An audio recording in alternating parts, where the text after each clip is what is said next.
Hello and welcome.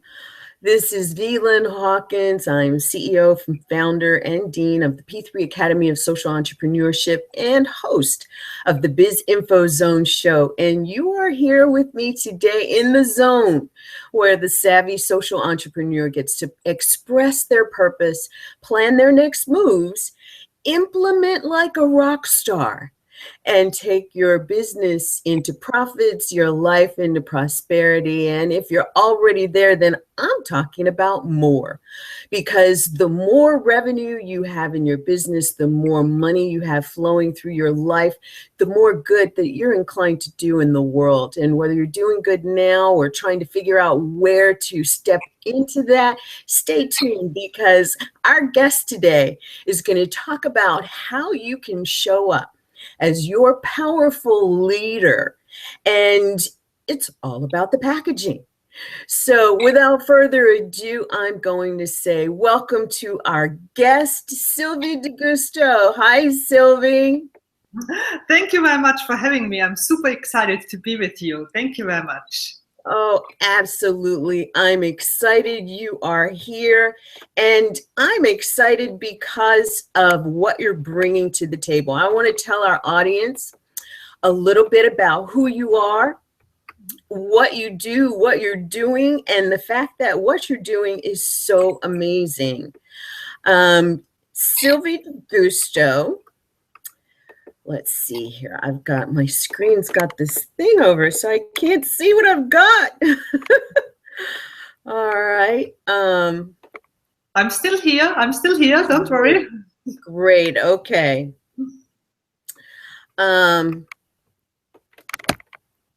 What is it that most people think about leadership and how to package leadership? Our guest today, Sylvie de Giusto, is not just someone who teaches that. She brings it to the world in such a powerful way because she's got 20 plus years of corporate experience educating and inspiring thousands of clients around the world. She's become a recognized member of the international business community because she's worked with and performed for every strata of management, from CEOs to young executives with the finance industry, automotive, pharmaceutical, food, retail, consulting, environmental, tourism. And now she's focusing a bit of that energy in the realm of entrepreneurship. And what's nice is that we get the benefit of her expertise that she's gotten from being fascinated with the power of image and the way people use their personal brand to positively influence their careers and their businesses. And she empowers people to take that to the next level. Her passion for fashion and launching it actually caused her to launch Executive Image Consulting. Now, today, we're going to talk about some of the most effective ways for leaders to package themselves to stand out. And I think, one of the key questions that have been asked is, what makes you stand out for the right reasons, to make a difference? What does it mean to package entrepreneurial leadership? And, what does it mean to package a leader?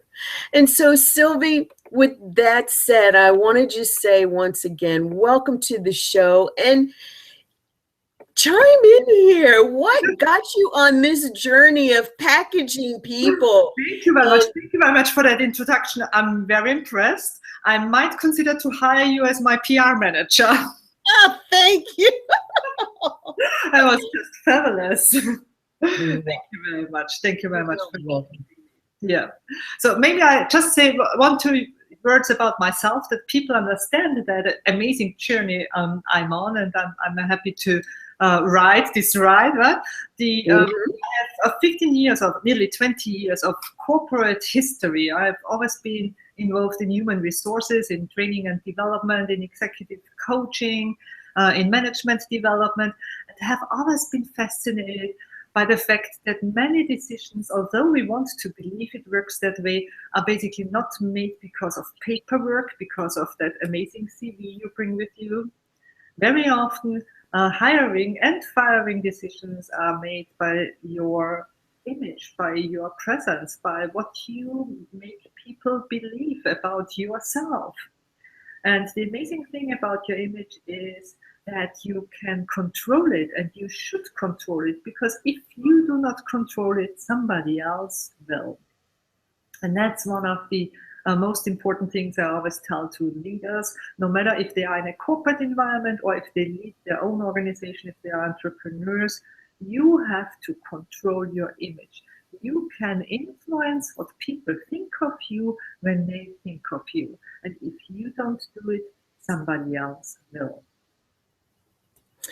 That's a great sentiment as we're closing out 2015 and people are actually looking at, what is it that I've done in 2015 and what can I take into 2016? What do I need to improve upon, enhance? And maybe image has come up in that kind of list of things to do. And one of the things that I love is you've got this fabulous book, The Image of Leadership. I love a copy too. Isn't that amazing?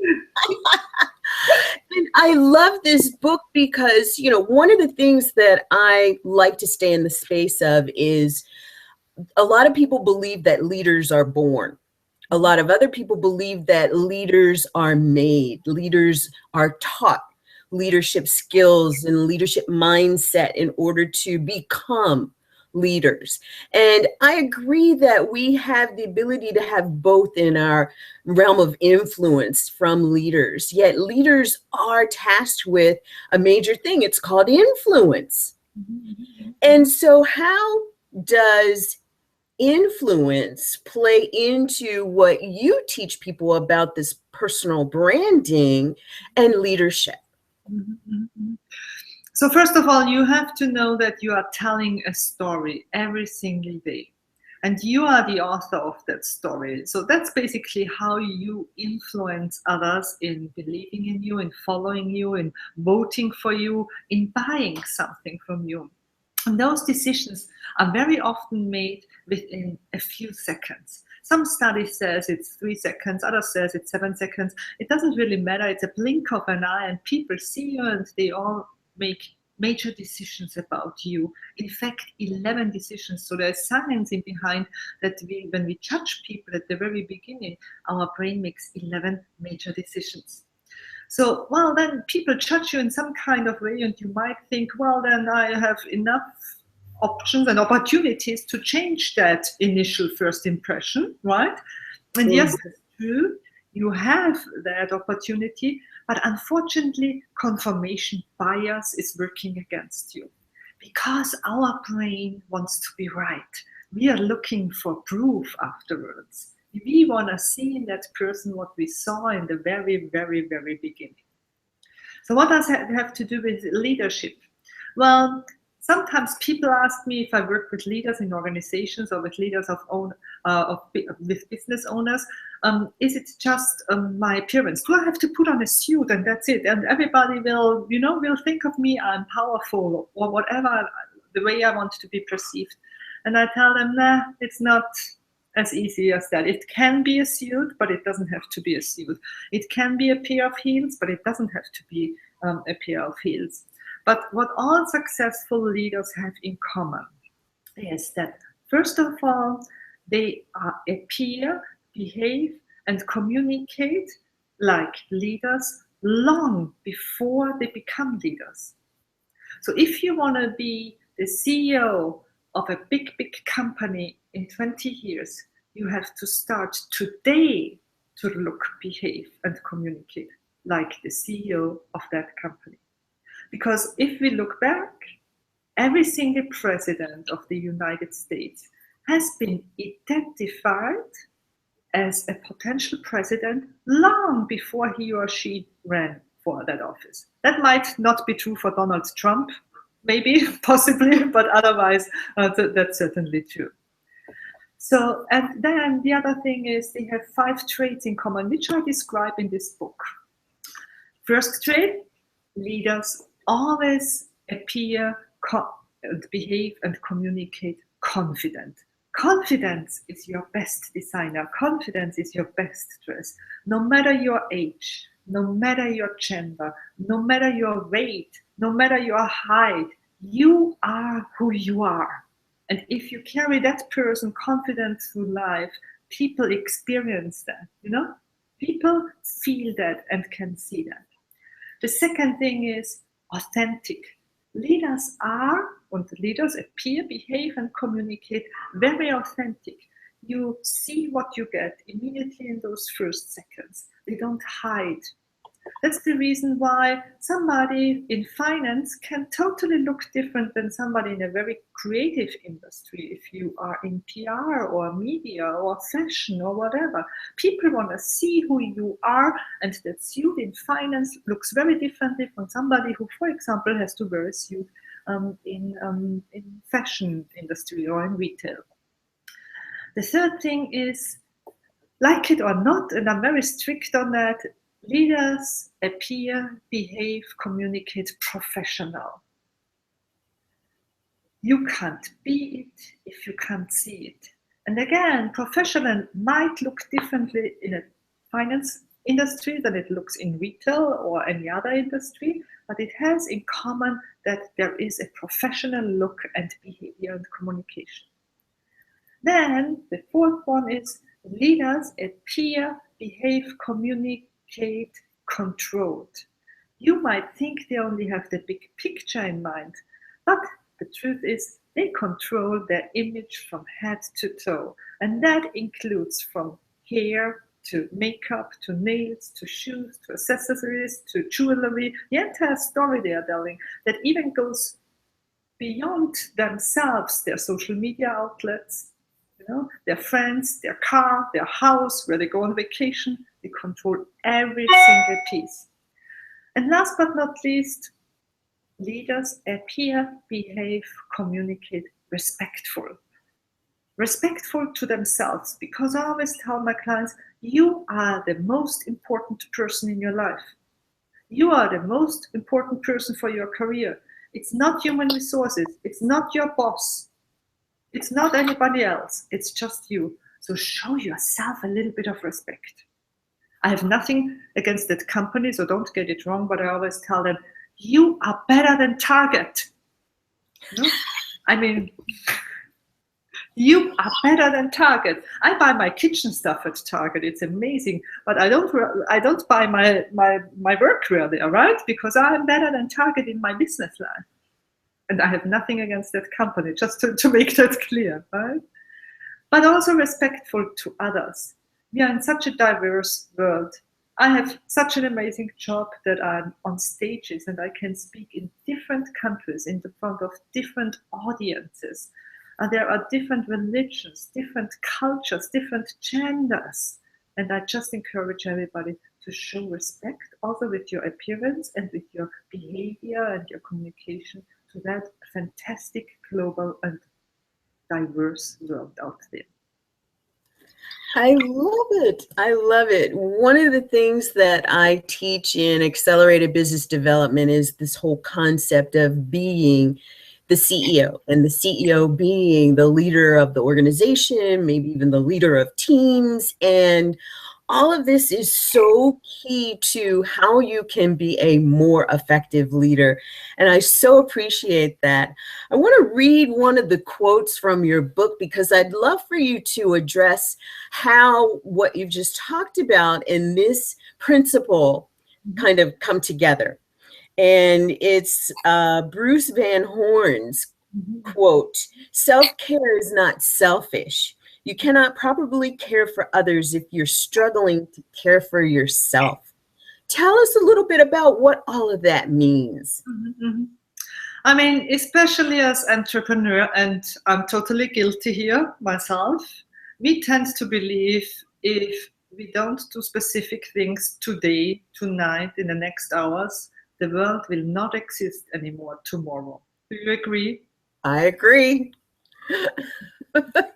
Very often we forget about ourselves and about the good stuff in our life. I have a quote here on my wall from a very well-known speaker, a good friend of mine, Scott McCain, who always says, don't forget about the good stuff in your life, which includes your friends, your family, going out, vacation, whatever.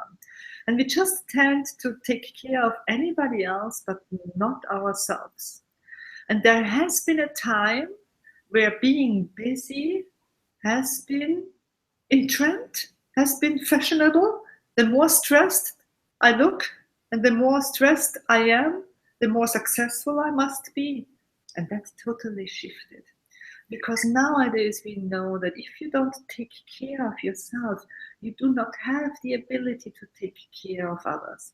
And I'm sharing a very current and a well-known example with you, Chris Christie, who has struggled with his weight for his entire life, probably went through that very, very hard and very intense surgery and got a lap band surgery to lose a tremendous amount of weight.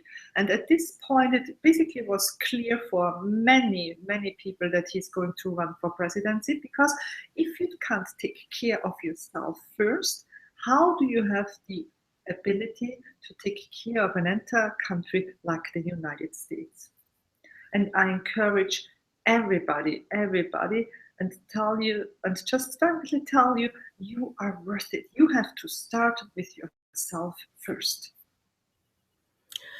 That is very beautifully put. You are worth it. One of the things entrepreneurs quickly get into the thinking around is that, you know, if I'm taking care of other people, I'm taking care of myself. And that's, I love how you said that it requires a shift in thinking there, because you have to take care of yourself first, and setting boundaries and really deciding what it means to take care of yourself. Yeah. So thank you for that. And I want to go back to this idea around confidence. You know, there's confidence and there's cocky, there's confidence and there's, you know, powerful, and talk to us about how confidence can really play into, especially the life of an entrepreneur, to make things more easily done, or put them in that space of stressfulness. When I talk from the perspective of an image consultant, very often I talk about visual appearance, how you look.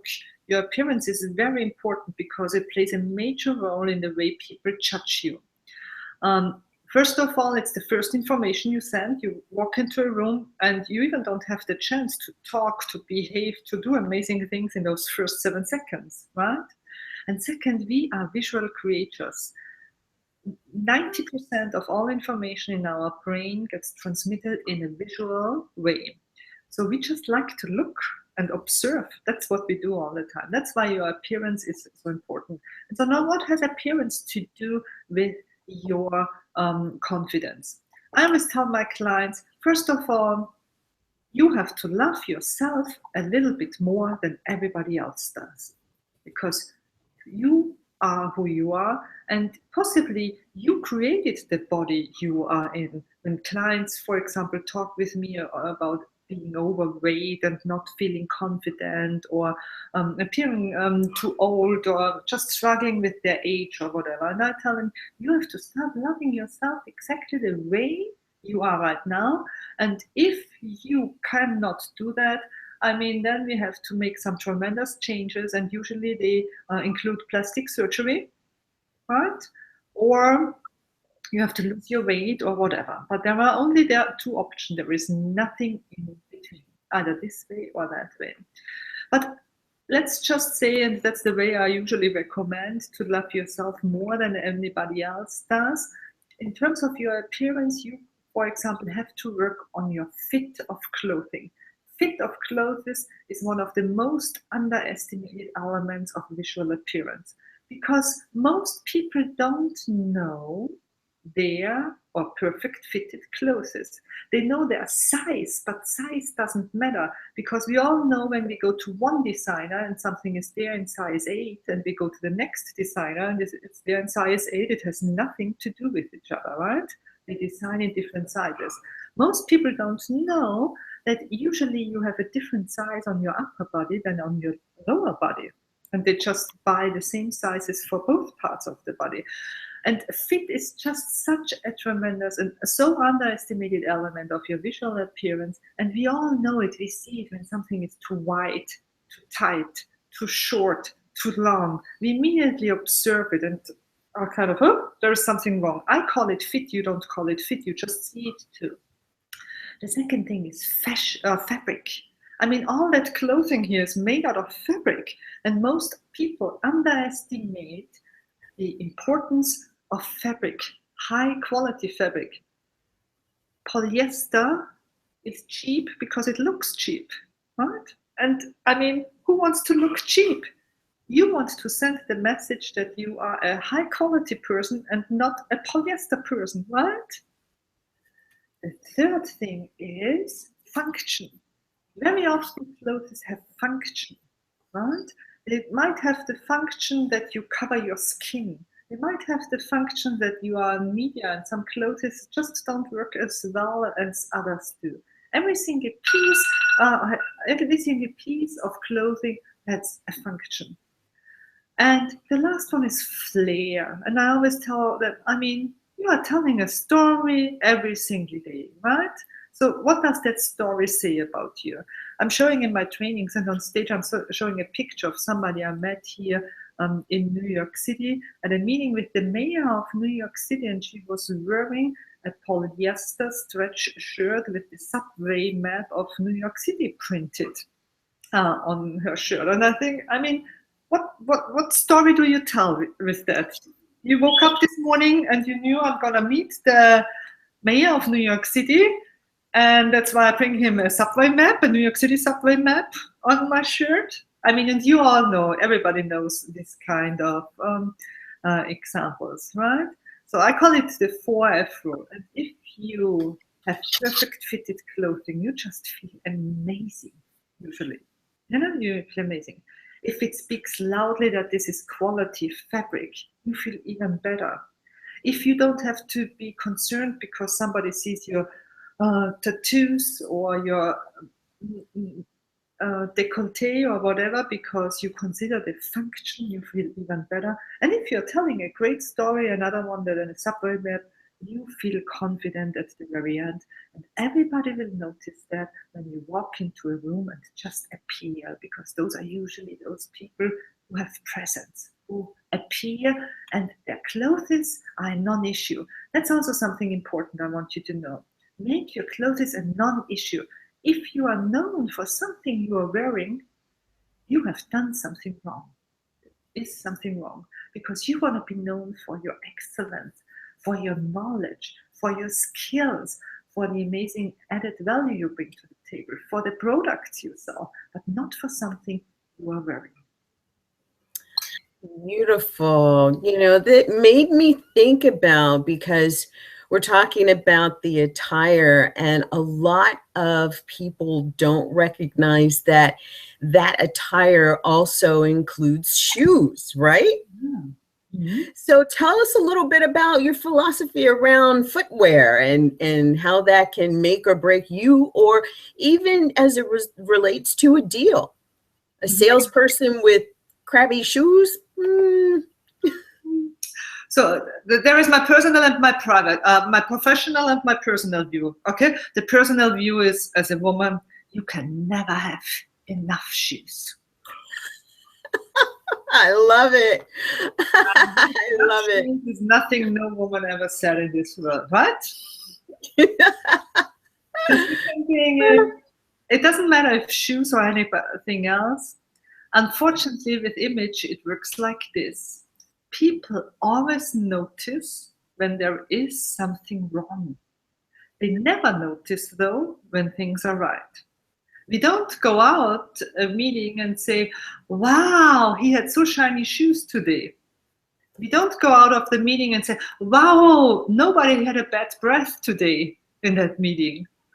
Huh? We don't go out the meeting and say, wow, everybody took care of their hair today.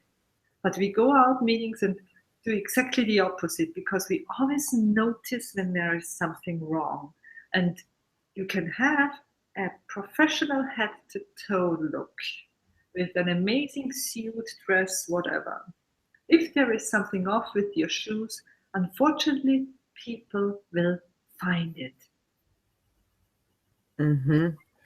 And how do you help the entrepreneurial leader to actually focus on what works best for them? Is it just about when you put something on and it feels good, you feel good?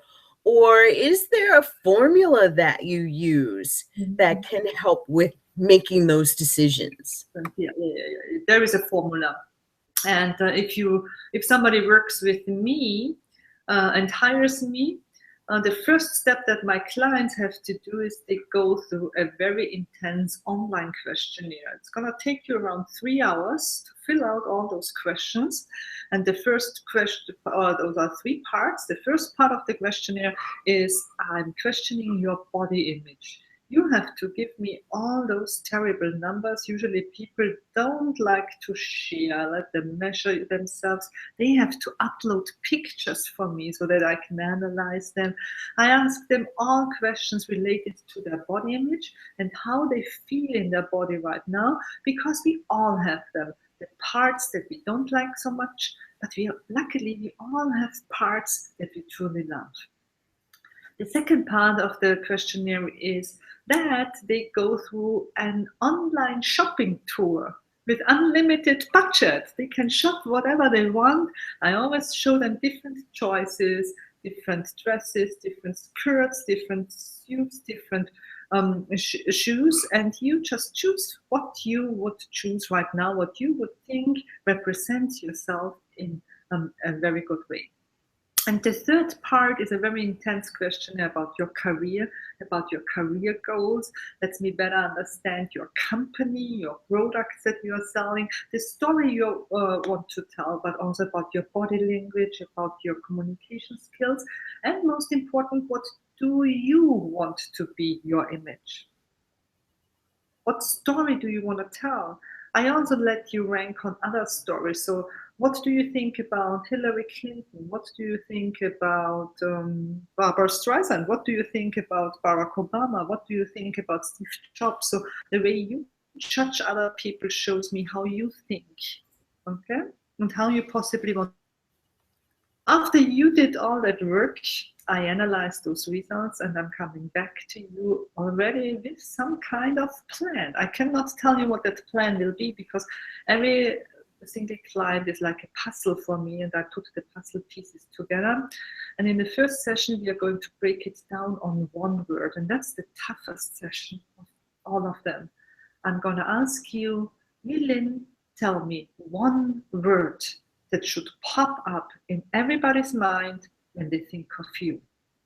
No matter if it's your client, no matter if it's your boss, no matter if it's your employee, no matter if it's your husband, no matter if it's your wife, there must be one word you stand for.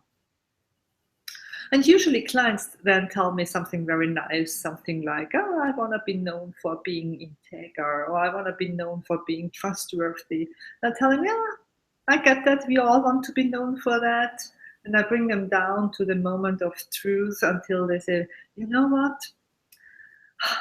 To be very honest, on the outside, I want to be known for being integer or trustworthy or whatever. But the truth is, I want people to think that I'm powerful. Sometimes there is a truth in behind the word, and when we have that word, I have the ability for you to translate that into appearance and into behavior and into communication and into your digital footprint. Because what's very important, especially for entrepreneurs, nowadays, very often and in most cases, we do not make a first impression anymore in person. We make it somewhere on the internet. It happens right now. I mean, we are online on the internet. People judge me and you right now. Yeah. Happens not only here because people just might Google our names right now, and we can influence what they find, right? But we cannot influence that it happens right now. So you always have to be aware that you are judged every single day by people out there to find something about your need. Wow. I'm just looking out here at our audience to see if there are any questions or comments that folks would like to make. And I don't see anything just yet, but I love that. And, you know, when you were talking that last exercise about what word translates you, I started out saying my word is empower. And I think that, you know, with the power in it and empower, I do believe that for me, it means empowering self as well as empowering others. And I really feel, because, you know, there's a test that I do for myself on days that I'm speaking, especially in front of, you know, live audiences, networking or anything. The last question I ask myself is, do I feel empowered? And do I feel as though I can easily empower others? And if it's not translated through what it is that I'm wearing, I change clothes. And I have to admit too, you know, shoes play into that quite a bit for me. Yeah. And, you know, I think about that and I think of leadership and leaders and how this can translate into being the leader that you choose to be. If you haven't considered these things, it's really thought-provoking to think about what you've been doing subconsciously and how it plays into, now I know from a conscious standpoint what that really means. And so, you know, you talk in the book, and I love this. So many secrets are revealed in this book about how leaders can really show up and be in the identity of the image that they choose. And I want to read another quote here because it's in the space of confidence. Don Gallagher, true leaders know the secret to success is appreciating what you have while working towards what you want. A lot of leaders, even more so, a lot of entrepreneurs get stuck in this space of striving and pushing for what it is that they want versus being. Talk to us a little bit about your philosophy of, you know, what that's doing in the mind and how that translates out into your appearance. You have to be yourself. There is only one version of yourself, and that's probably the best version of yourself. And it doesn't help if you copy anybody else, for example. So very often in my trainings, I show different pictures of different leaders, and people are surprised how they actually influence us without us knowing in the terms we perceive them, right? One of the pictures I show is the one and famous flip-flops from Silicon Valley. And I tell them very honestly and say, as long as you didn't invent a multi-billion-dollar company in your garage, there is no right for you to go to work or go into your company in a hoodie and in flip-flops.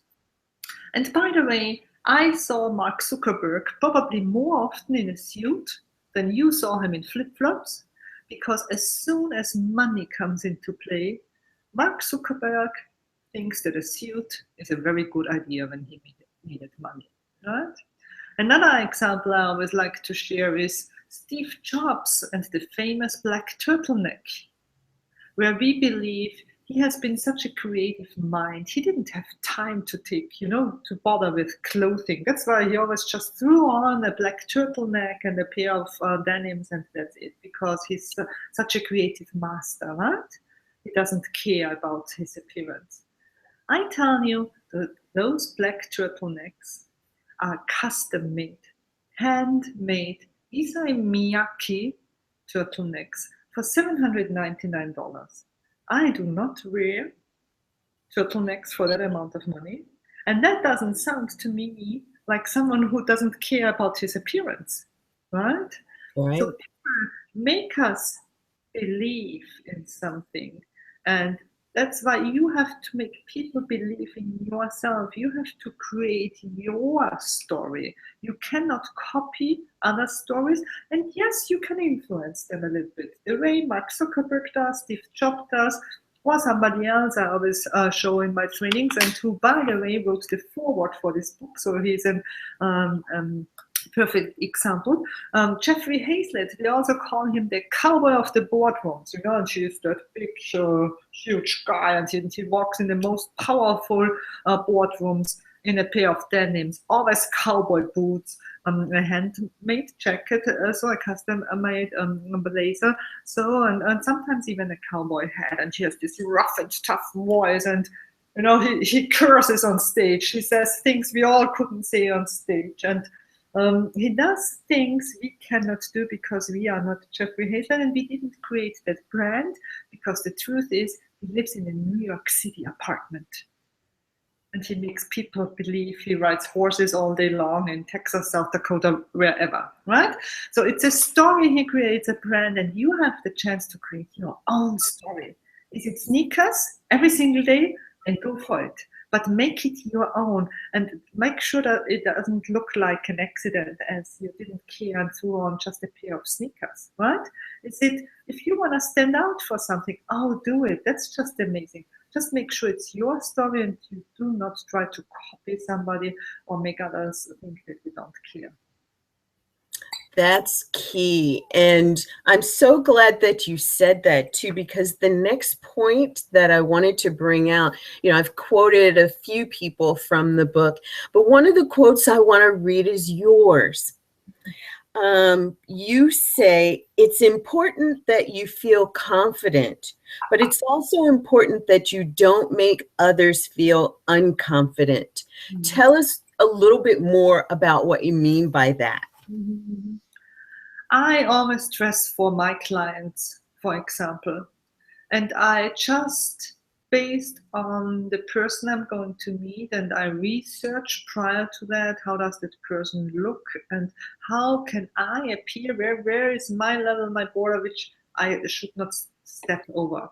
So that being said, usually I look very different when I go on big stages and have big audiences here in the United States, where where I have to own that stage. That's huge, and you have a big audience.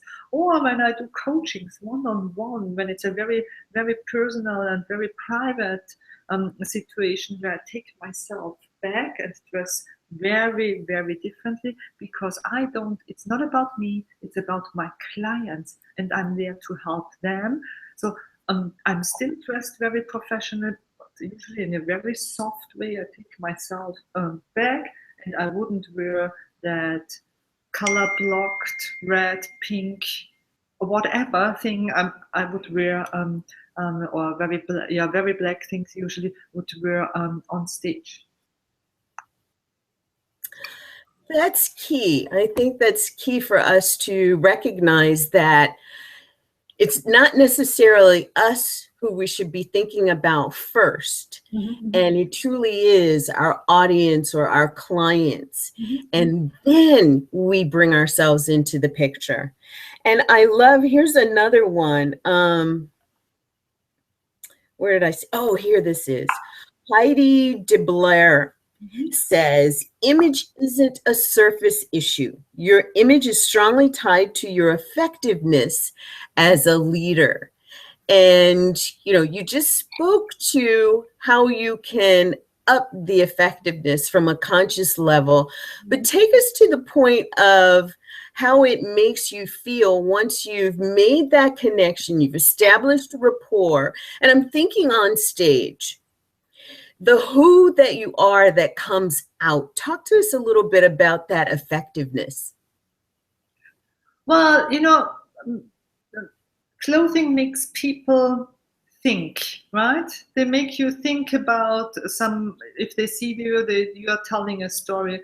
And of course, that also influences yourself and your effectiveness in your own. And as an entrepreneur, and especially business owner, and as somebody who, like I, lives here in a home office in New York City in a shoebox apartment, Of course, it's tempting that every single day I could sit here in a pajama, and most people wouldn't even notice that I'm here in a pajama.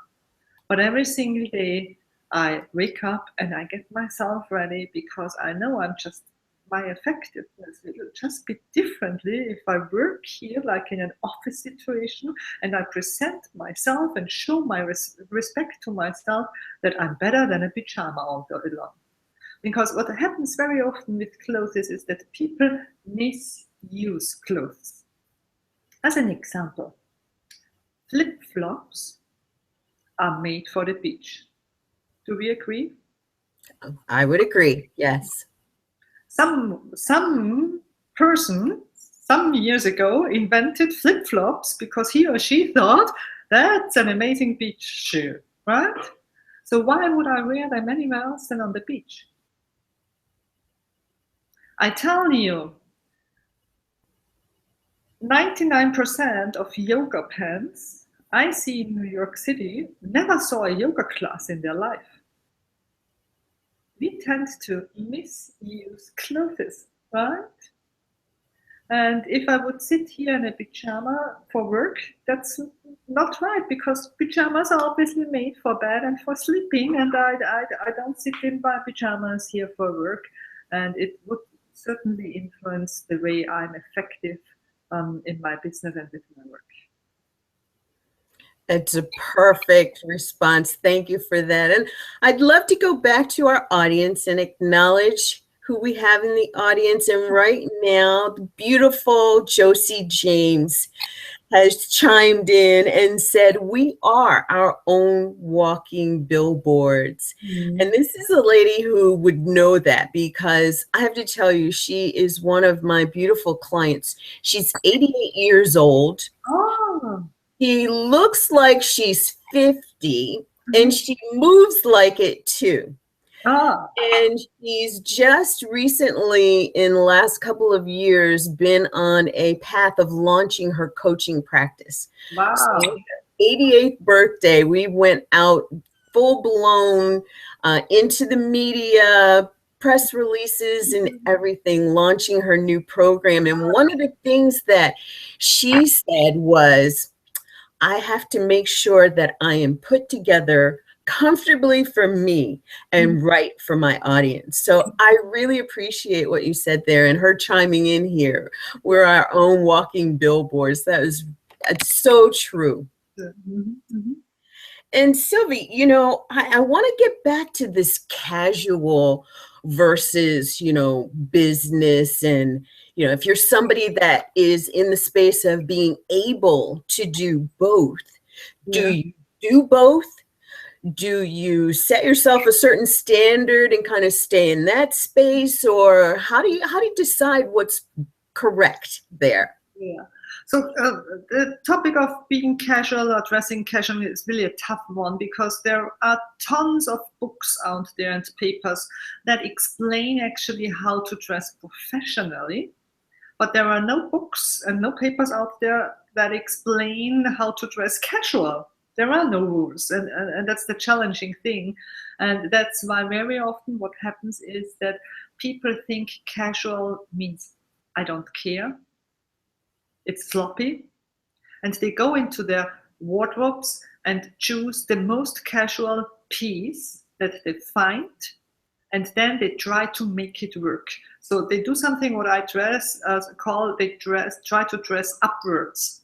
They start at the very bottom and try to make it work by adding then a shirt or a specific pair of shoes or whatever. I tell them you should do the opposite. You go to the very, very top of your wardrobe and in your dress code levels, and you just skip elements. So instead of the suit with your tie, you just skip the tie, and maybe you can skip the jacket, and that's casual. You start from the top and walk your way or work your way towards to the bottom, and not the other way around, because if you start at the bottom, usually it's not possible to really make it work. Oh, that is great advice. And I think too, I remember as I was building teams, we were in the time frame in the industry where there was this shift of going to business casual. And it was very clear to me, I had been focused on business professional, the suits, and for women, suits meant the jacket and the skirt, or, the jacket and the pants. And then I worked out a lot. And so my other wardrobe was the whole, t-shirts and biking shorts and, all of that, and tennis shoes. And there was nothing in between. And so when they started business casual, it was like, oh my God, what do I do? And I honestly panicked, because it was like, then after my panic subsided, I asked the question, what does that mean? Because a lot of times people say that it is what it is, but without defining it, they leave it up to interpretation. And so I'm so glad that you mentioned the way to approach it, so that you can find that space that's comfortable for you. That's really key for leaders to understand, because you're the leaders. People are going to be looking to you to be the trendsetter, and you don't want to misstep. Because very often I work with leaders in organizations, first always with them, and I tell them, we have to talk about your image and your visual appearance and your professional behavior first, because you have to be aware that people follow you and that people look up at you. And if you are, I present them 5 different dress code levels, from number 1, very high, down to number 5, very casual. And I said, if you fly in on a number 4, I mean, you don't give them a lot of space anymore. You don't give them a lot of options. They only have number 5 as an option, right? So I encourage them to fly in always 1 level higher than their teams, because they will follow them. And second, as a leader, you have to be aware that if you don't do things right, you do not have the right to talk with your employees about it. If you don't have your appearance together, you do not have the right to question anything your team members do. And I do workshops with leaders in organization where I teach them how to tell somebody that you have a bad breath, how to tell somebody that your clothes are too tight, how to tell somebody that you have to stop biting your fingernails, how to tell. Those are conversations leaders do not enjoy, because they are very personal. But I always tell them, you have to make sure that you don't have any issues, because you cannot go into a conversation, and the worst thing that can happen is that your employee, the one you're talking to, says, yeah, wait, but you are doing this and that too. Yes. Oh my gosh, what a great point. And that behavior, it truly is the psychology behind it, that people mirror the leaders. And it's important that and this is a quote in the book that you have, the look of leadership is the exception, not the rule. You have to stand out, but for the right reasons. And I really appreciate you bringing that to light. And really, where you talk about the team does look up to you. The team looks to you to set the standard, and it's key how you show up. And so thank you for that. I want to acknowledge that we're in the Biz Info Zone show with Sylvie de Giusto, and we're talking about the image of the social entrepreneurial leader. And we're talking about leaders in general, especially in entrepreneurship, but leaders in general. And these are even keys that you can teach to your kids, because one of the things that we've examined is that kids have, we know about peer influence. Yeah. But there are some kids who already recognize that they're leaders, or they want to be leaders. And these are key things to also relate to them. Is there anything in particular that you would mention to, say, a youth leader from age maybe 13 to college level that can help them to become more open to how it is that they're showing up in the world? I mean, to be very honest, that generation struggles with something that becomes more and more and more important, and that's not only the footprint they leave in real life, it's the footprint they leave on the internet. And I mean, it started, you just said something very important about kids. Very often I go, when I speak to younger groups, to students, I go in there and say, I'm mama. Today I'm your mama. I'm telling you all the things that mama should have told you, right? Because my mom did never let me go anywhere. They didn't let me leave the house if I was not put together. My mom controlled what I did, not on the internet at this time, but she took care that that I work on my reputation from very, very little. What happens nowadays, first of all, it starts with the parents. I mean, we all have social media accounts where we look at and think, oh my goodness, do I really need to see that baby pooping, whatever parents tend to post about their kids? And I tell them, well, you know what, in 15, 20 years, your son's friends or your daughter's friends might find those pictures online and judge them what you have posted right now about them as a baby. So as a parent, you already have a responsibility to help your children to create a professional footprint. You are part of that, and most parents are not aware of that. And if the parents are not aware of that, we all know that kids just follow their parents and will do the same. And the internet will be a huge, or is already a huge challenge in the way we are perceived and that we are judged by others. Oh, thank you for that. That was so very key. And I think that that's a great space to kind of wrap things up in, because it's always a matter of how it is that you're influencing people. You're making an impact on people, whether you want to or not. You are. That's the bottom line. So step into choice around how you're making that impact, whether it be from a visual standpoint, your personal appearance, along with bringing the who that you are into the room, and how it is that you influence your kids or the kids that you come in contact with, because that's just as important too. And the whole digital footprint for ourselves as entrepreneurs, for us as leaders of groups and thought leaders, as well as youngsters. And I'm so glad we got to bring the youngsters into the conversation. Thank you for that, Sylvie.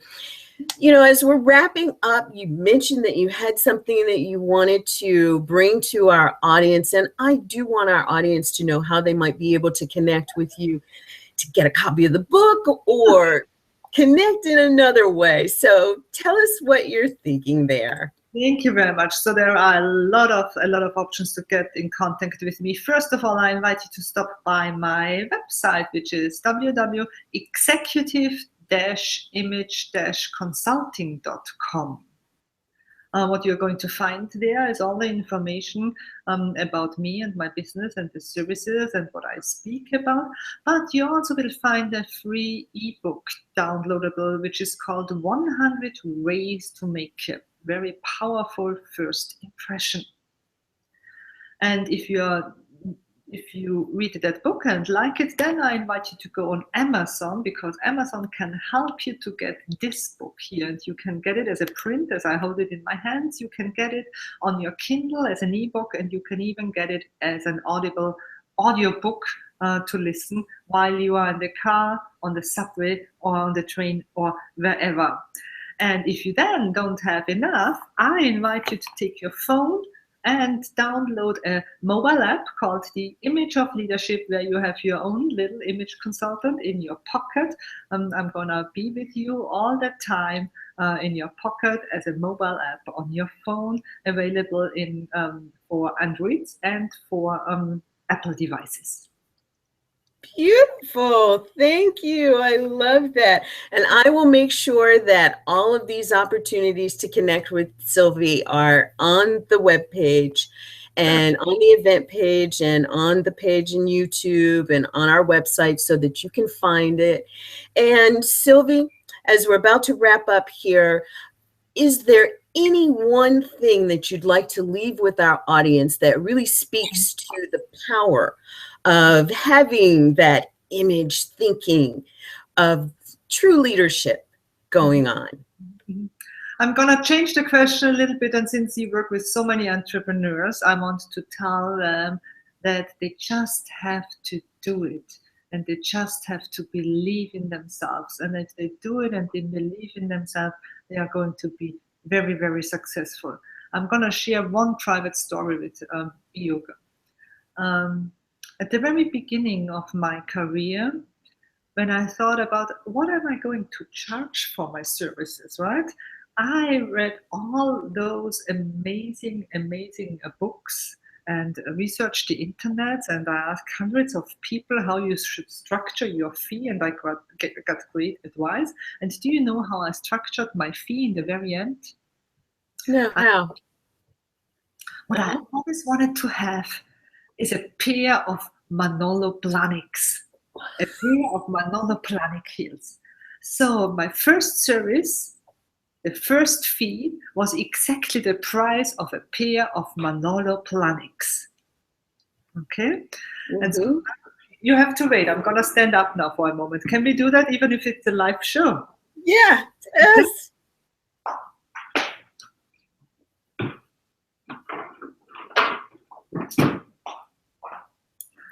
So I put my service on my website, and luckily one of the clients just appeared and hired me, and I made my first $799, immediately took them out of the bank account, went up to Bergdorf Goodman and bought my first pair of Manolo Blahniks, because I always believed in me, and I always believed that I'm going to make this happen. And even if people give you great advice on fees or whatever, I just did it my way. And 2 years later, I had the great honor to meet and work with Manolo, and he signed them for me. Where's here it is. Do you see it? Yes. Beautiful. Congratulations. Believe in yourself and do things the way you want to do them. Listen to more music and less advice, because there are smart people out there, and they're always going to tell them it's right just the way they did it, but that's how they did it. I started out with a fee that was based on a pair of heels, and I made it work, and you can make it work too. Thank you so much. I love that story. And I love what you said. Make more music, listen to more music, and listen less to the advice that so many want to give you, and do things the way that makes you feel happy inside. That's beautiful. And I think that's a beautiful way for us to end our show today.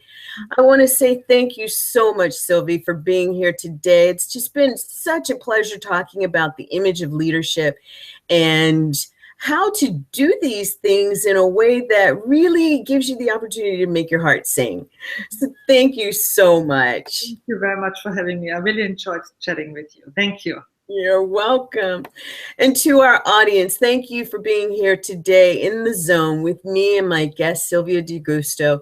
It has totally been a pleasure. And as we're winding down to the end of the year, I want to let everyone know that we're going to have a couple more really, really special shows before the end of the year. So you want to stay tuned. You want to be back next week and the week after, and then as we launch the new show format in January. So from my heart to yours, remember, keep an open heart, because open hearts, open hearts. And like Sylvie said, listen more to music and less to the advice of others, because your heart will tell you how to do what you do best. So thank you again for joining us today. You've been in the zone, and we'll see you next week right here. Same place, same station. Bye for now.